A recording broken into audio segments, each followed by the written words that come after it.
নামাজ পড়া অবস্থায় যদি আপনার ব্রেনের মধ্যে বাজে চিন্তা চলে আসে, তাহলে 4টি কাজ করুন, দেখবেন কখনোই আপনার নামাজ পড়া অবস্থায় আপনার ব্রেনে বাজে চিন্তা আসবে না। 1 নাম্বার হচ্ছে নামাজ পড়ার আগে এই ছোট্ট একটা দোয়া, এটা 3 বার পড়ে নেবেন। আপনি পড়বেন আউযু বিল্লাহি মিনাশ শাইতানির রাজিম, এইটা আপনি হৃদয় থেকে 3 বার পড়বেন, দেখবেন আল্লাহ তাআলা শয়তানের ওয়াসওয়াসা থেকে নামাজের মধ্যে আপনাকে বাঁচিয়ে দিবেন। 2 নাম্বারে এরপরেও যদি মনের মধ্যে বাজে চিন্তা চলে আসে, তাহলে মনে রাখবেন খিনজাব নামক একটা শয়তান আপনার কাঁধের কাছে বসে আছে।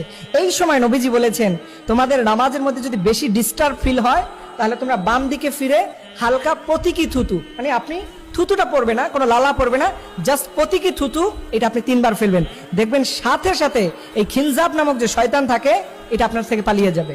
3 নাম্বারে আপনি যখন নামাজ পড়তে দাঁড়াবেন, মনে রাখবেন এই নামাজটাকে আল্লাহ রাব্বুল আলামিন দেখতে পাচ্ছেন। আল্লাহ আপনার নামাজ দেখছে, এই ফিলটা যদি আপনি জাগ্রত করতে পারেন, দেখবেন কখনোই আপনার নামাজের মধ্যে কেউ আপনাকে ডিস্টার্ব করতে পারবে না। মনে রাখবেন আল্লাহ আপনার